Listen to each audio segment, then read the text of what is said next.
Welcome to Motherhood in ADHD. I'm your friend, Patricia Sun. My mission is to be a lighthouse for mothers with ADHD, helping you find your path to success by learning to appreciate your ADHD as an asset. I'm seeking to change the paradigm that ADHD means your life is doomed to be a hot mess. So I'm sharing strategies and encouraging you in your pursuit of happiness to love who you are every day of your ADHD life.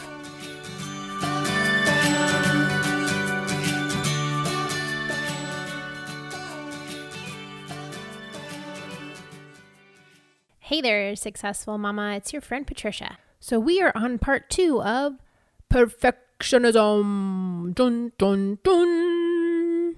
Last week we talked about the mindset of perfectionism, understanding why we function that way. So today we're jumping into how do we practice not being perfect. So now that I talked mostly about changing the way that I thought about things, this is where the homework comes in, actually putting it into practice. And so then after we worked through how do we set the right standards, how do we set our priorities, how do we realign or reword our thinking, then we got to start messing stuff up.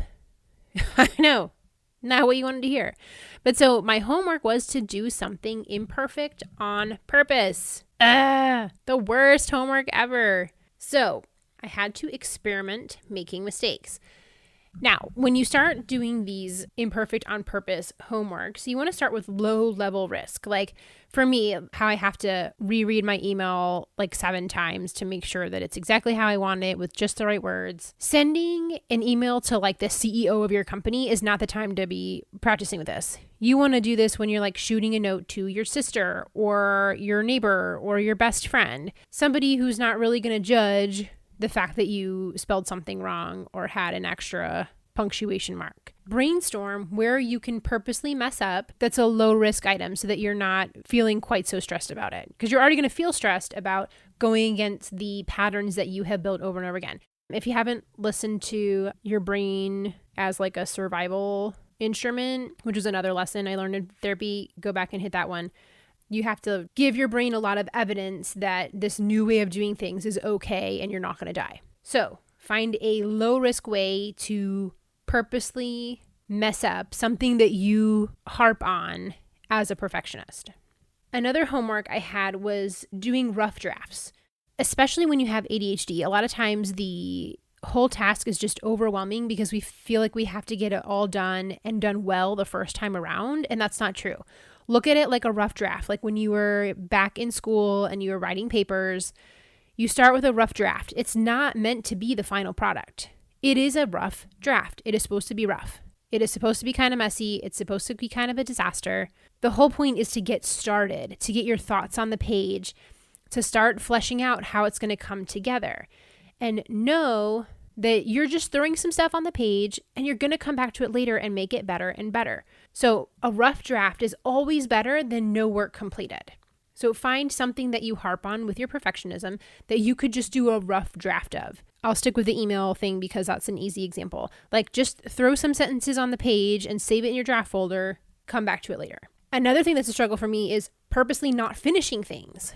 As I just mentioned, I don't do rough drafts because I just want to do it correctly the first time and be done with it. I have an issue with not completing the task right then because I get stressed out that I'm not going to remember to go back and do something. And that's why I want to finish it the first time around. So one of the things that I practice on was my laundry. We divide our laundry not by colors, but by things that go in the dryer, things that cannot go in the dryer, and things that get tossed around for a few minutes to get the wrinkles out, but then you hang dry them the rest of the way. So I took my things that do not go in the dryer load, and I knew I didn't have time to finish it before I had to pick up my son, but it was okay. I said, all right, I'm going to start. So I made a plan of I will take all the things that need to be hung up, like my husband's, I don't know, those golf shirts, that they're the quick dry, what do you call it? That dry material. They're not supposed to put in the dryer.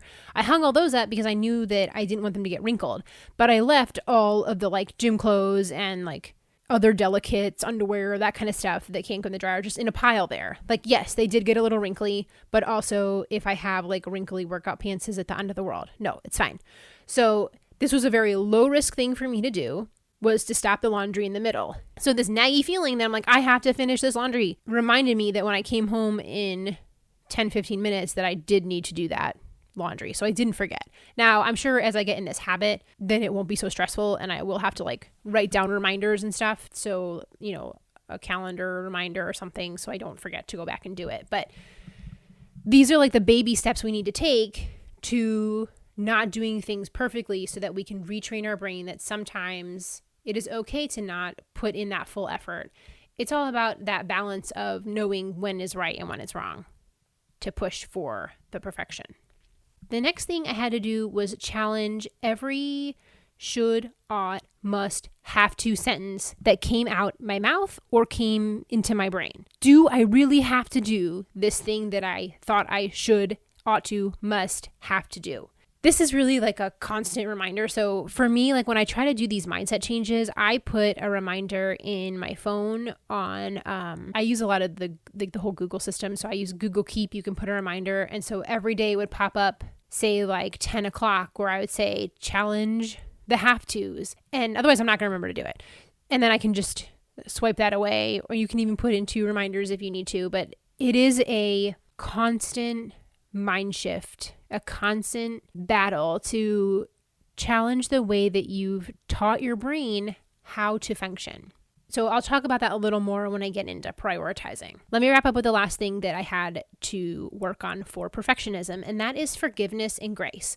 When we're talking about this in my therapy session, it truly reminded me of my first Ask the Experts episode was number 29, and I talked to several folks who have ADHD and asked them, how do you help love yourself better? And Jessica Heimsoth, she said it so beautifully, so I would highly suggest going back and listening to the way she explained it. I'm sure it'll be better than what I come up with here. But she posed that question of what makes me not deserve forgiveness? What is it that I'm keeping myself from feeling like I deserve that grace?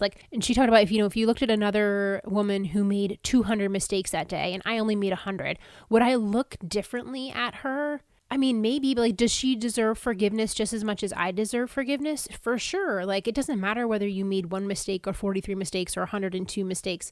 We all deserve that forgiveness and that grace. And so, like I posed earlier, would you pass this standard along to your kids? Flip that around and what advice would you give to your friend if she was dealing with the same information, the same situation? Would you be that hard on your friend? Or would you say to her, girl, stop worrying about it?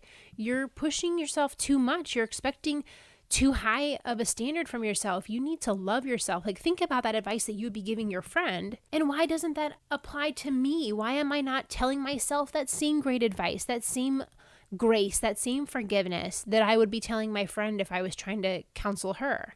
That's crazy, right? So now the last area we practiced in was the skill of prioritizing. Prioritizing is a difficult skill for those of us with ADHD. It's part of the executive functions group, which we are not good at. And so I found this activity really valuable.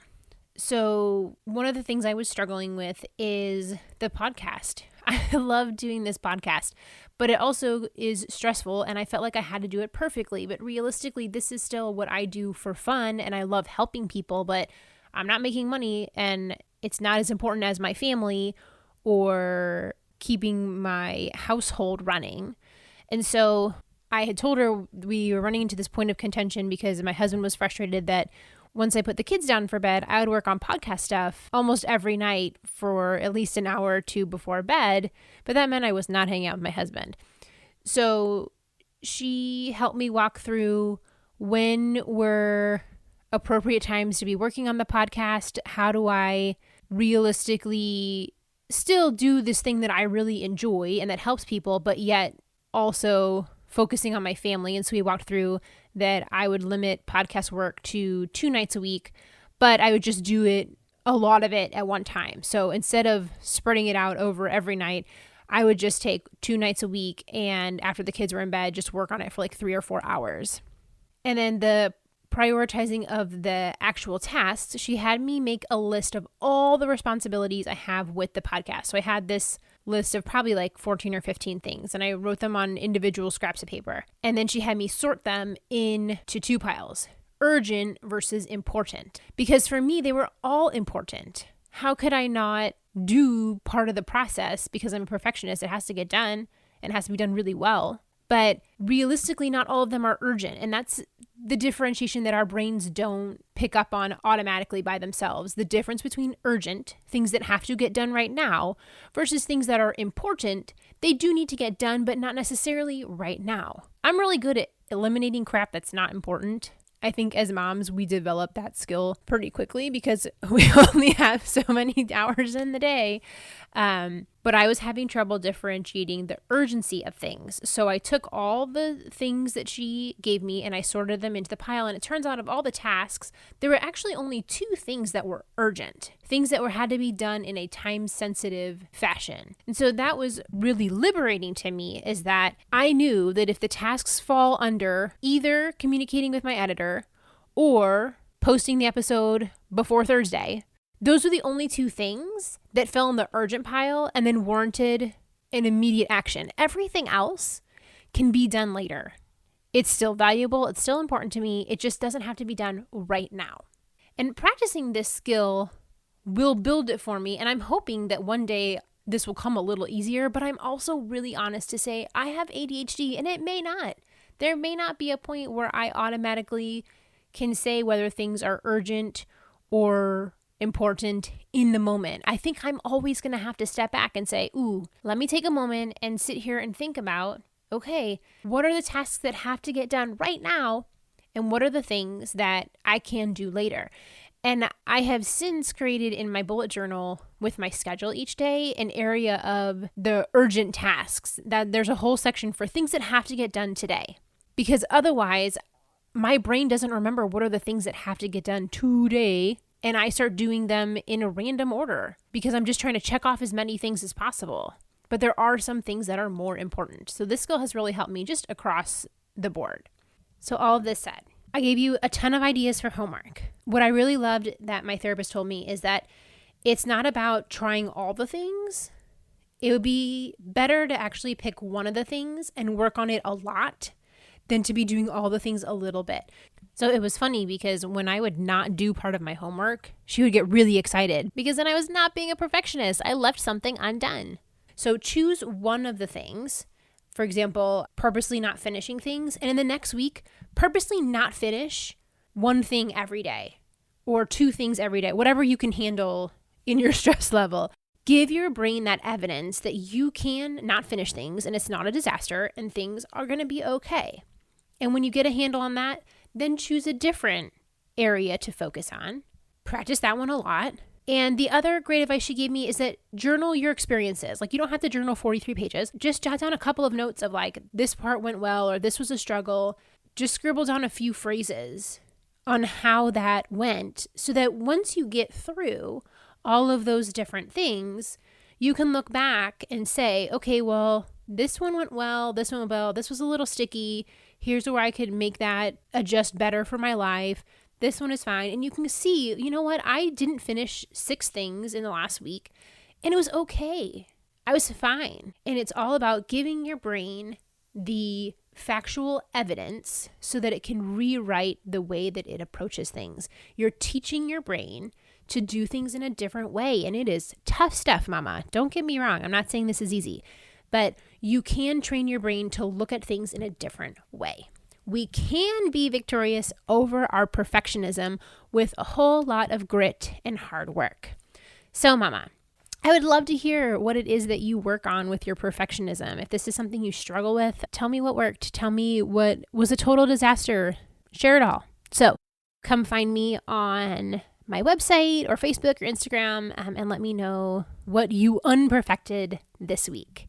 I'm so glad you were here with me, fellow perfectionist and successful mama, and I will talk to you next week. If you haven't done so already, if you're listening on iTunes, please post a rating or a review. Those 5 stars mean so much in the podcast world for sharing the message of encouragement to all of us in this crazy journey of motherhood while having ADHD.